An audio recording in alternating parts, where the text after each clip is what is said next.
Virgo, hi. So this is going to be a reading for October 9th through the 15th, and I'll take a look into your recent past, your current energies, and your immediate future. And I'll close it off with a couple of cards from the universe for you. And these are general readings, so they may not resonate for all of you. If they do, there's an extended at the end of the video. You can check out the link for that in the description box below if you want. Let's see, Virgo.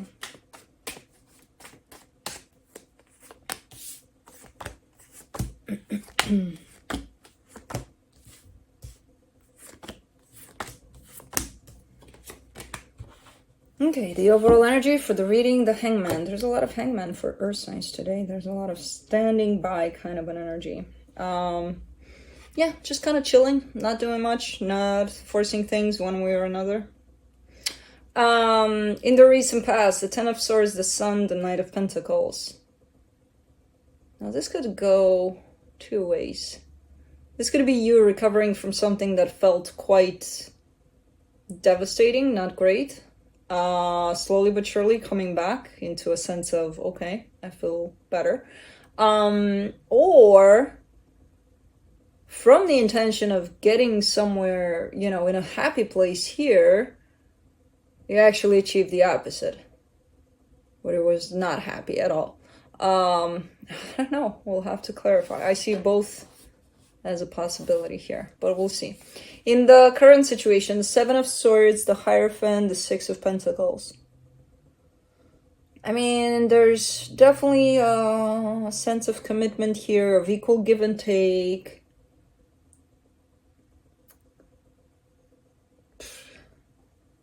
I don't see you participating in it, though. Or you're participating-ish.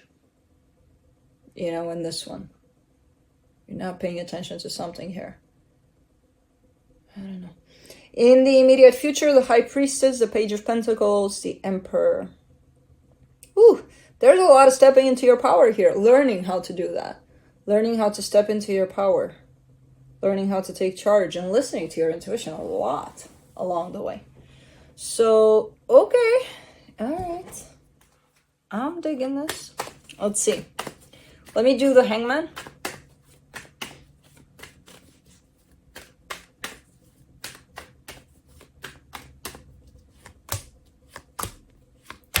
The Seven of Swords, the Queen of Wands, the Ten of Swords. Ooh, oh man, what is this?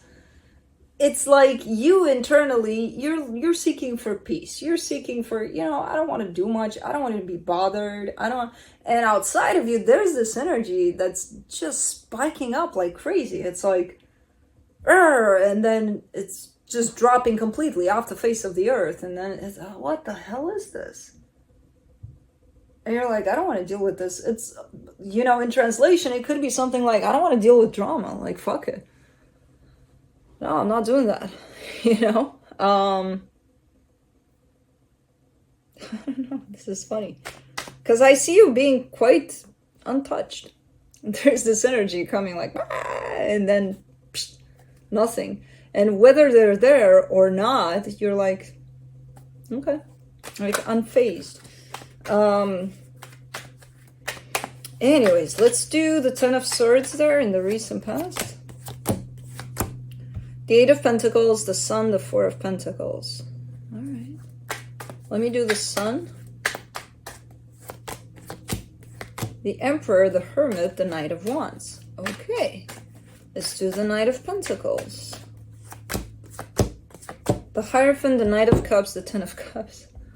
All right. So things looked pretty bright there at some point in this, whatever the hell this is, because it is a commitment of some sort. There is love, there is passion, there is let's work together on things. So there's a bunch of elements there that make this into a possible commitment, possible marriage for some of you. But definitely things being put together for the most part under this dome of great energy. And then there's that energy of, we might fuck it up, or we fucked it up this time around. It's good, it's good. We got plenty of energy to kind of throw onto this so that it doesn't get affected. Or why do I feel that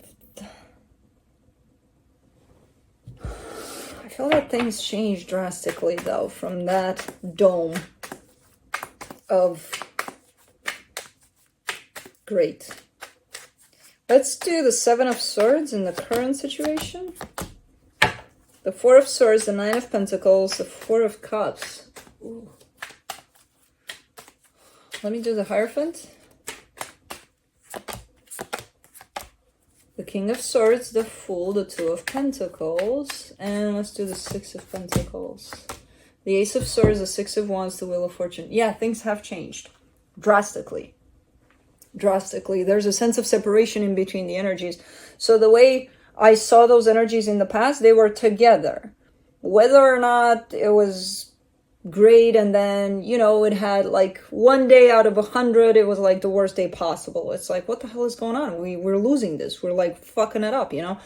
But it was very minimal there. And even in those times, the energies were together. They were combined. They were working together. Right now, I see a lot of sense of separation in between the energies. And that's not to say that you separated or you're not together anymore. It's just in the way the energies feel. Like they don't feel as one anymore. They feel like you have your own, they have theirs. You do bring them together sometimes, but it's not showing up in the same way like it did in the past there. Where it's very close to, you go do your thing, I'll do mine. You know? And it's very kind of freely interpreted here. You know, like, what would you understand from that? What would they understand from that? Because from one perspective, that's a sense of freedom. That's a sense of, I still want to share my energy with you, but I got to be able to do my own thing as well. And then from one other perspective, it's like, oh yeah, you don't want to do things with me and whatever. Okay, no problem. I can do things on my own. I'm good. So very different in the way that these energies are perceived. You know, the sense of independence could be very beneficial and very healthy. But when it's interpreted in very different ways, I don't necessarily see a benefit here, you know? It depends. It would need a lot of work to get onto that common train of thoughts here and way of interpreting independence. I don't see it being like super, okay, this is tragic, like the two of you need to go opposite direction right now. No, I don't see that. I just see that there's a different way of interpreting things here. And it's not the common kind of an energy that I see in the past. And I could actually see that common energy still if the sense of independence was interpreted and perceived the same way on both sides and in a healthy way on both sides. For now, it's not. Let me do the High Priestess in the immediate future.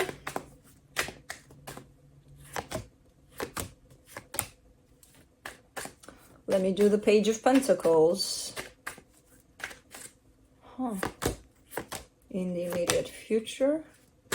And let me do the Emperor.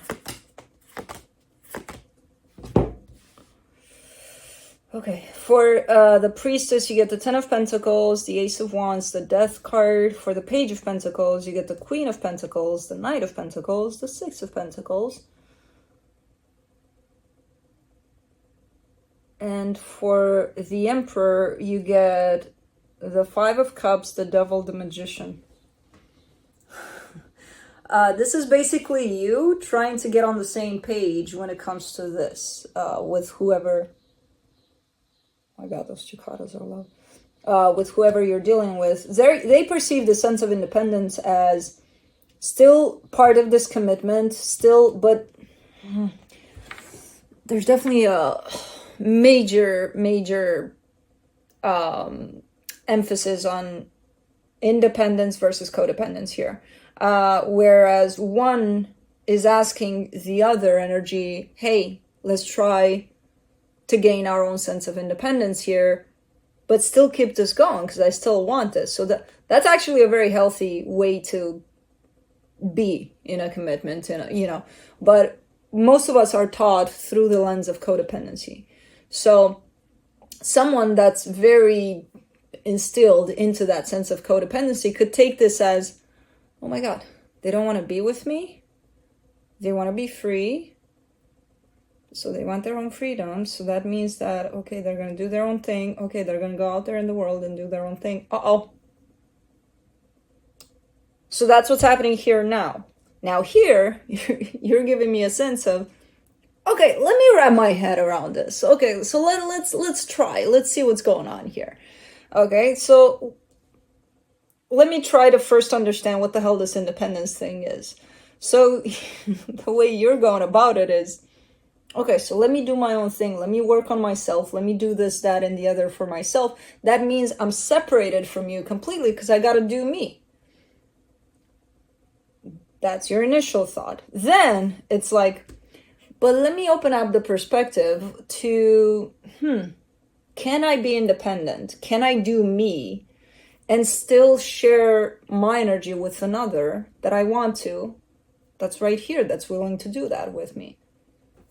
Can I do that? Like, is that a concept that I can even comprehend? You seem to, because you seem to be opening up to learning to do that, which that's the way, that's the correct way. This is the lens of codependency. This is where if somebody says, I want to be independent, you translate it as divorce or separation or breakup or, okay, so that's what they're saying here. Or it's not the same thing. That's not what they're saying. This, you're getting closer. Here.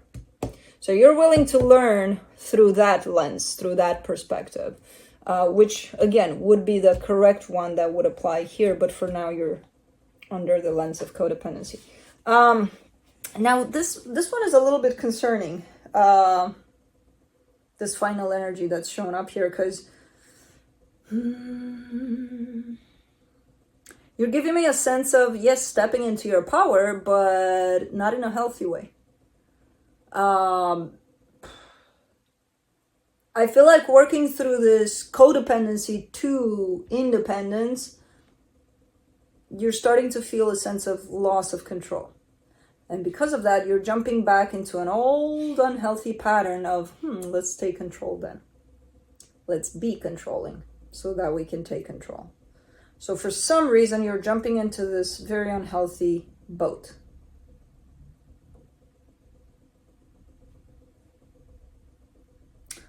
I feel like you're not necessarily, because this is not something that you're working on, in a week, you go to a class of gaining your independence and then you graduate after a week and being like, after you lived all your life under codependency, you study for a week and you're like, okay, now I'm independent. Great.